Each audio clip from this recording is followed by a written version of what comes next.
All right, so today we're going to be doing elastic collision analysis video number 11 already.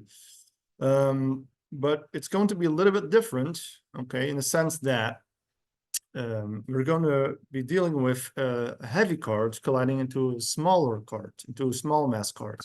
I think until now I've only done analysis videos on smaller cards colliding into heavier cards, right?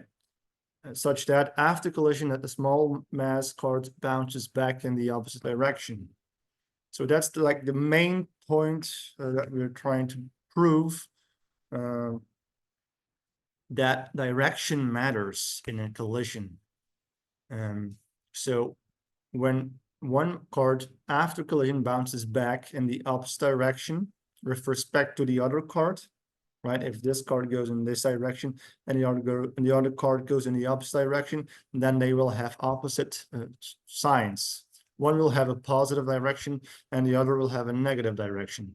Now, in this particular experiment, now this elastic collision that we're going to look at, we have a heavy card, a heavy mass colliding to a small mass. And so after collision, both cards will move in the same direction, which means that they will both have a positive value. So which means that we have to add both values together, not subtract them, but add them together, right? And that will equal the total initial amount of momentum before the collision. And so draft science would also agree with this, all right? If both cards after collision, if you add those momenta together and they equal the total initial amount of momentum before collision, then momentum is conserved, right? For draft science, momentum, the direction does not matter for momentum. And so he would agree with this experiment if those numbers are matching, if those numbers match very well. Let's check it out. So yeah, he's gonna add 100 grams to this. So this is an air track. He's gonna add 100 grams to the first card. Increased by 100 gram. 50 gram is added to the left side and 50 gram is added to the right side. So what does that? This is the experiment. On the part A. All right, so as you can see, both cards move in the same direction after the collision. And then we will see the table with the data.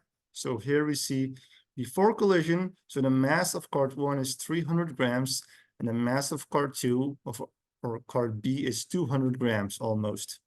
Over here you can see the momentum, the total initial amount of momentum, which is 0.118. And the momentum of card B before collision is obviously 0 because the velocity was 0. Then after collision, card 1 moves in the same direction with a momentum of 0.026 over here. Card B moves with has a momentum of 0.091. So now they both are traveling in the same direction, so they have both a positive value. So we have to add them together.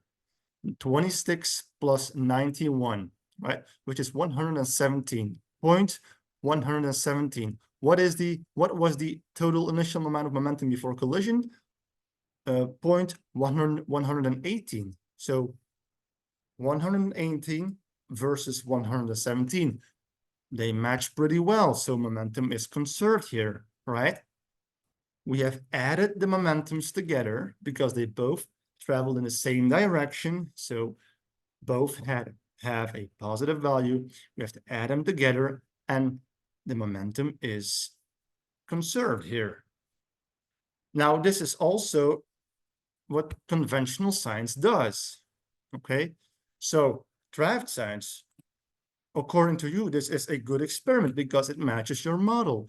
We have added both momentums together. We did not subtract, but that's because they both move in the same direction.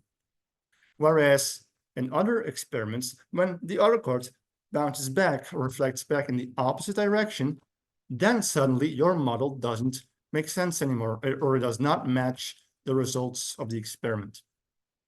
Okay? So this is quite a contradiction here. So you would agree with, so this is only one example, but I'm going to show you many more examples of heavy masses colliding into small masses, right? And you're going to see that all the experimental results will match your model for these type of elastic collisions, where we have a heavy mass colliding to a small mass. But when we flip them around, a small mass colliding to a heavy mass, then it does not match your model. Okay, so let's take a look at another example. He's going to increase the masses once again. Let's see. Yeah. So total an extra of 200 gram. Yeah, he's adding another 100 extra grams. Extra masses on the. So let's take a look at the next table of data. So now we have card A has a mass of 400 grams. Card B has a mass of, which is, well, still the same mass, almost 200 grams. What is the total initial amount of momentum? 0.100. What is the momentum of card A after collision? 0.037. What is the momentum of card B after collision? 0.065. All right, so we have to add those together because they move in the same direction after collision, which is a 0.90, 102, I think, 0.102.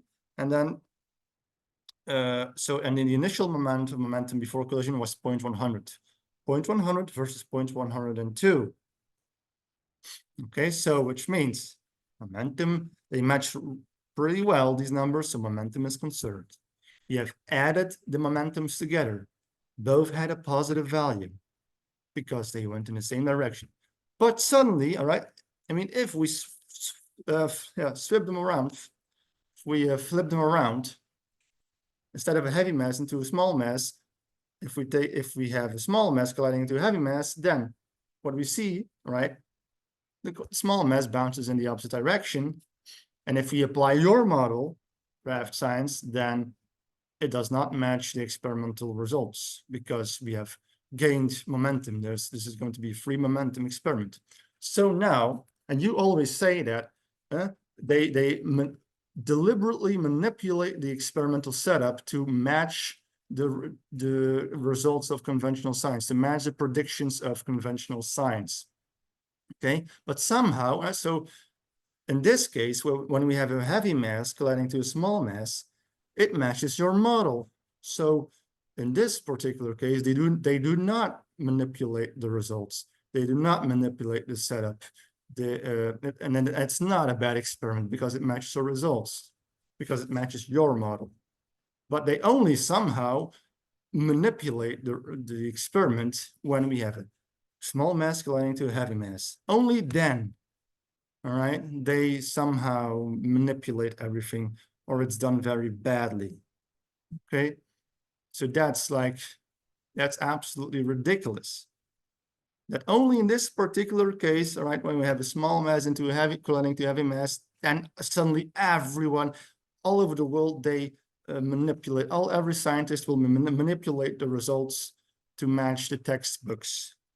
But if we flip them around, heavy mass into small mass, then the results match your model. And then, oh no, that is good. Then we have some good evidence. They did not manipulate the results. Come on. I wonder what your response is going to be this time. But I think I have pretty much debunked you here.